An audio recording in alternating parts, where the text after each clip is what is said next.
अस्सलाम वालेकुम and welcome back to the idea lab. मैं हूं आपकी होस्ट आयमा सैयद, एक पीएचडी स्कॉलर, एक मार्केटिंग स्ट्रेटेजिस्ट और एक बिजनेस फाउंडर। अब तक इस चैनल पर आपके लिए ऐसी बिजनेस वीडियोस बनाई हैं जिनमें आप सीख सकते हैं कि 3,000 से 10,000 रुपये में कारोबार कैसे किया जाता है, चीज़ें कहाँ से ली जाती हैं, क्लाइंट्स को कैसे पहुँचाई जाती हैं और अच्छा मुनाफा कैसे बनाया जाता है। उन तमाम बिजनेस आइडियाज़ को प्लेलिस्ट में शामिल करके चैनल पर आपके लिए फ्री ऑफ कॉस्ट अवेलेबल किया गया है। इसके अलावा हम ये देखते हैं कि जो कंपनीज पाकिस्तान में बिजनेस कर रही हैं, जो इंटरनेशनली बिजनेस कर रही हैं, वो किस प्रोडक्ट और सर्विस का बिजनेस करती हैं और हम वो बिजनेस किस तरीके से स्मॉल स्केल लेवल पर कर सकते हैं। इसी तरीके से हम ये भी देखते हैं कि आपकी इन्वेस्टमेंट कैसे सेफ रहती है, यानी पाकिस्तान स्टॉक एक्सचेंज क्या है, स्टॉक्स क्या होते हैं, गवर्नमेंट आपके पैसे को सेफ रखने के लिए क्या चीज़ें कर रही है और आप किस तरीके से पैसे अर्निंग कर सकते हैं इन स्टॉक्स को खरीद के। स्टॉक्स यानी कि कंपनीज के ऐसे शेयर्स जो खुद पाकिस्तान स्टॉक एक्सचेंज पर मौजूद होते हैं, जिनको आप एज एन इन्वेस्टर पैसे देते हैं और वो बिजनेस करते हैं। बिजनेस करने की वजह से उनके पास जो पैसे आते हैं, जिसे आप मुनाफा कह सकते हैं, प्रॉफिट कह सकते हैं, और उससे वो कंपनीज जो हैं आपको डिविडेंड अनाउंस कर सकती हैं, शेयर्स अनाउंस कर सकती हैं, बोनस शेयर्स की सूरत में, राइट शेयर्स की सूरत में। इसी तरीके से और बहुत सारे इन्वेस्टर्स जो हैं वो उस कंपनी का फ़ायदा देखते हुए आपको ऑफर कर सकते हैं कि आप वो शेयर्स ज़्यादा कीमत पर उनको बेच दें ताकि आप कैपिटल गेन हासिल कर सकें। सो इस तरीके से आप जो है PSX के थ्रू बहुत सारे बेनिफिट्स हासिल करते हैं। हमने बहुत सारे बेसिक कॉन्सेप्ट को आपके लिए डिस्कस किया। हमने फंडामेंटल एनालिसिस क्या होते हैं, फाइनेंशियल स्टेटमेंट्स क्या होती हैं, और बहुत सारी जो आपके सवालात आते गए हम उनको एड्रेस करते गए। और आज की वीडियो में हम ये देखने वाले हैं कि जो पाकिस्तानीज ओवरसीज रहते हैं, यानी पाकिस्तान से बाहर रहते हैं, क्या वो पाकिस्तान स्टॉक एक्सचेंज में इन्वेस्ट कर सकते हैं और उनके लिए क्या पाकिस्तान स्टॉक एक्सचेंज की इन्वेस्टमेंट जो है वो उसके ऑप्शंस अवेलेबल हैं और वो किस तरीके से होगा। तो आज स्टेप बाय स्टेप हम उस चीज़ को कवर करेंगे। सबसे पहले ये कि क्या वो इसके अंदर पाकिस्तान स्टॉक एक्सचेंज के अंदर इन्वेस्ट कर सकते हैं। तो जी बिल्कुल, ओवरसी पाकिस्तानीज जो हैं वो लीगली PSX के अंदर इन्वेस्ट कर सकते हैं। ये प्रोसेस SECP और पाकिस्तान स्टेट और बैंक के थ्रू उनके लिए ये रूल्स तमाम मौजूद हैं जिसके थ्रू वो पाकिस्तान के अंदर इन्वेस्टमेंट कर सकते हैं, यहाँ के बिजनेसेस में इन्वेस्ट कर सकते हैं और पैसे अर्निंग कर सकते हैं। और इसके अलावा वो म्यूचुअल फंड्स में भी इन्वेस्टमेंट कर सकते हैं, ETFs में भी कर सकते हैं, स्टॉक्स में भी कर सकते हैं, और जो हमारे पास कह लें कि बॉन्ड्स की एक इस्लामिक फॉर्म है सुकूक, उसमें भी इन्वेस्ट कर सकते हैं। और बस रूल्स एंड डॉक्यूमेंटेशन कंप्लीट होनी चाहिए, बाकी वो तमाम चीज़ों में इन्वेस्ट कर सकते हैं। अब इसके रूट्स क्या हैं, किस तरीक़ेकार से वो इसमें इन्वेस्ट करेंगे। तो ये जो पाकिस्तान में लोग रह रहे हैं उनसे थोड़ा मुख्तलिफ है, लेकिन जो बाहर लोग रहते हैं उनको ऑब्वियसली इन चीज़ों का आइडिया होता है। तो सबसे पहली बात यह है कि वो रोशन डिजिटल अकाउंट के थ्रू इसके अंदर इन्वेस्ट कर सकते हैं, और इसमें जो NRP जिसे इन्वेस्टर रूट जो है आज हम उसको डिस्कस कर रहे हैं। तो सबसे पहले और पॉपुलर ऑप्शन जो है वो है रोशन डिजिटल अकाउंट। इसे आप ऑनलाइन अब्रॉड से खोल सकते हैं। बैंक आपको RDA देता है जिसको आप PSX ब्रोकर से लिंक कर सकते हैं। इसी तरह जो NRP अकाउंट होता है जिसे हम नॉन रेजिडेंट पाकिस्तानी अकाउंट कहते हैं, कुछ bank specially long term NRPs जो है उस अकाउंट को ऑफर करते हैं। दोनों रूट्स जो हैं वो लीगल हैं और रेगुलेटेड हैं, बस बैंक और ब्रोकर पॉलिसी चेक करनी पड़ती हैं। यानी आप जिस भी ब्रोकर के थ्रू पाकिस्तान स्टॉक एक्सचेंज का अकाउंट खुलवाना चाहते हैं, आपको उनको इन दोनों रूट्स का अपना ऑप्शन देना होगा और उनसे पूछना होगा कि आप इनमें क्या क्या फैसिलिटीज़ हमें प्रोवाइड कर रहे हैं, और फिर आप उनके साथ प्रोसीड कर सकेंगे।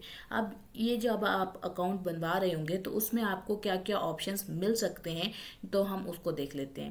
तो जो RDA खोलने का तरीका जो है वो बहुत सिंपल है। वो ये है कि आप बैंक की वेबसाइट पर अप्लाई कर सकते हैं, जैसे कि मीज़ान बैंक हो गया, HBL हो गया, UBL हो गया, ये आपकी पर्सनल चॉइस हो सकती है।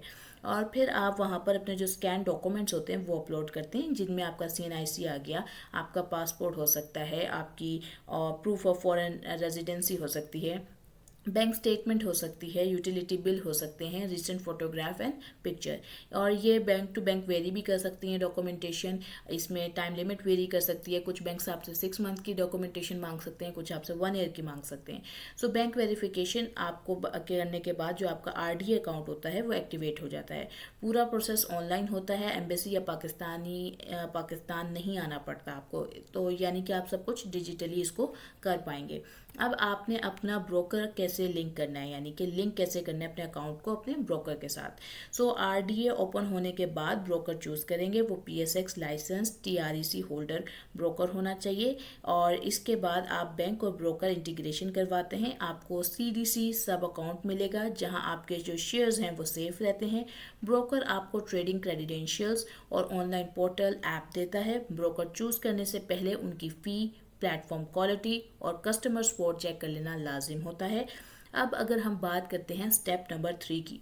अच्छा, अगर हम फंड्स ट्रांसफ़र के हवाले से बात करें तो आरडीए में पैसे भेजने के लिए आप अपने फॉरेन बैंक का इस्तेमाल कर सकते हैं, और आपके जो फंड्स हैं वो पीकेआर यूएसडी में हो सकते हैं, डिपेंड करता है आपके बैंक की पॉलिसी के ऊपर। और आप किसी भी टाइम पर जो आपके प्रॉफिट्स हैं वो आप अपने फॉरेन अकाउंट के अंदर ट्रांसफ़र कर सकते हैं। उसके ऊपर जस्ट आपको बैंक के जो प्रोसीजर्स हैं या चार्जेस हैं वो अंडरस्टैंड करने होंगे, और वो आप पहले ही उनसे डिस्कस कर लीजिएगा ताकि आपको बाद में कोई मुश्किल ना आए।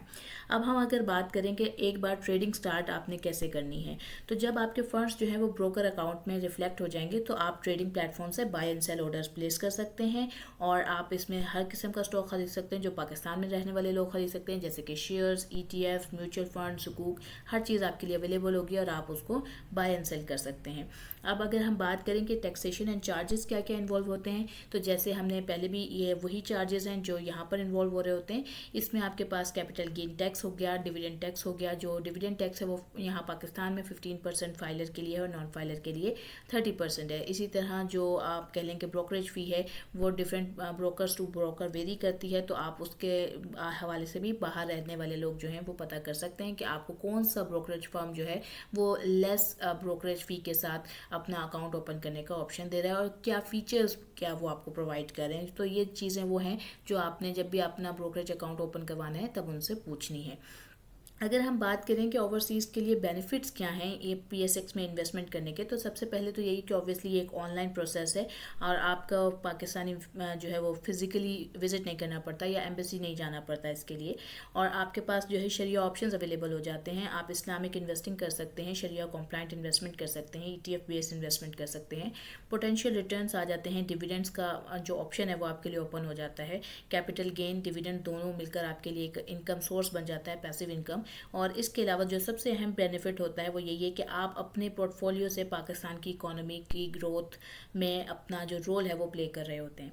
अगर हम बात करें कि इसके साथ साथ रिस्क जो कि आप ओवरसीज पाकिस्तानी इसको देखने पड़ सकते हैं वो क्या है, तो उसमें करेंसी रिस्क है, पीकेआर की वैल्यू कम हो या ज़्यादा हो सकती है, आपको रिटर्न्स पर इफेक्ट पड़ेगा जब आप वापस फॉरेन करेंसी में कन्वर्ट करेंगे।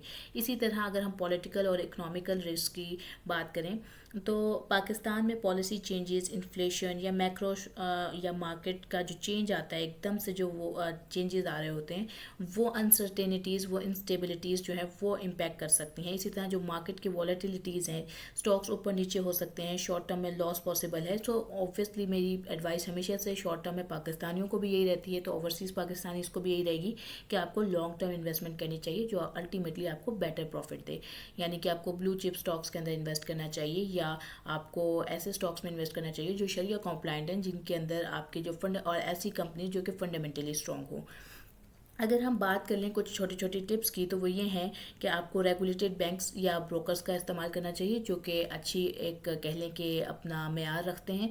और अगर आप जैसे अगर मिज़ान बैंक की बात करें तो जो फुली इस्लामिक भी है, शरिया रूट है, और आप उनसे बात करके तो अपने तमाम चीज़ों को प्रेफर कर सकते हैं। मैं किसी एक बैंक को नहीं रेफ़र करूँगी, आपकी अपनी पर्सनल चॉइस हो सकती है इसके ऊपर। और इसमें यह है कि आप ETF से शुरू कर सकते हैं अगर आपकी स्टॉक्स के ऊपर कोई नॉलेज नहीं है तो, और फिर आहिस्ता आहिस्ता आप अपनी पोर्टफोलियो को डाइवर्सिफाई कर सकते हैं। जैसे हम वीडियोस के अंदर डिस्कस करते आ रहे हैं, आप वो तमाम रूल्स फॉलो कर सकते हैं और उनके थ्रू अपनी चीज़ों को कर सकते हैं। हम कोई फाइनेंशियल एडवाइस नहीं देते हैं, लेकिन जो ओवरऑल एक लर्निंग कॉन्सेप्ट है वो सेम ही रहने वाला है। इसी तरह से जो आपका PSX के ऊपर इंडेक्सेस हैं आप उनको मॉनिटर कर सकते हैं, KSE 100 को, KMI 30 को, और आप अपने जो डिविडेंड्स हैं उनको री इन्वेस्ट कर सकते हैं ताकि वो आपको कंपाउंडिंग में हेल्प करें। और आप पेनी स्टॉक से थोड़ा बचिएगा क्योंकि वो देखने में बहुत अच्छे लगते हैं लेकिन वो नुकसान भी बहुत बार पहुंचा देते हैं। और लो रिस्क और स्टॉक्स की तरफ स्टार्टिंग में मूव ज़्यादा कीजिएगा और हाई वॉल्यूम कंपनीज़ की तरफ। तो ये कुछ छोटी छोटी टिप्स हैं जिनको अगर आप फॉलो करेंगे तो आपको फ़ायदा हासिल हो सकता है। इसी तरह अगर आज की वीडियो से रेलिवेंट हम की टेक अवेज की बात करें तो जो ओवरसीज़ पाकिस्तानी हैं वो भी PSX के अंदर इन्वेस्ट कर सकते हैं थ्रू रोशन डिजिटल अकाउंट के ज़रिए से, जो कि 100% सेफ़ है, ऑनलाइन है, रेगुलेटेड है। और इसी तरह जो बेस्ट अप्रोच है वो यही है कि आप अपना RDA अकाउंट ओपन करवा के उसको अपने ब्रोकर के साथ लिंक कर सकते हैं, फंड्स अकाउंट में ट्रांसफ़र करते हैं और फिर उसके बाद आप वहाँ से अपने शरिया कंप्लायंट स्टॉक्स को बाय कर सकते हैं, सेल कर सकते हैं और अपनी इन्वेस्टमेंट की जर्नी शुरू कर सकते हैं। उम्मीद करती हूँ कि आपको आज की वीडियो अच्छी लगी होगी, आपके बहुत सारे सवालात हल हुए होंगे और अगर आपके कोई क्वेश्चंस होंगे तो आप मेंशन करेंगे। और मेरी कोशिश यही रहेगी कि आपके लिए रोज़ अच्छी और मालूमाती वीडियो जो मेरे अपने पर्सनल एक्सपीरियंसेस से रेलेवेंट है वो मैं आपके लिए लाती रहूँ। बीच में मेरे लैपटॉप के या मेरे डाटा सेट्स के अगर कोई इश्यूज़ आ रहे हुए तो माइट भी कोई एक आधी वीडियो आप हमारी कोई एक आध दिन स्किप हो जाए, लेकिन आपने मैं कोशिश करूँगी कि ना हो। बट अगर कभी ऐसा हो गया सो उसके लिए मैं पहले एडवांस में ही आपसे सॉरी हूँ और दुआओं में याद रखिएगा। आज के लिए लेती हूँ मैं अलविदा। अस्सलाम वालेकुम।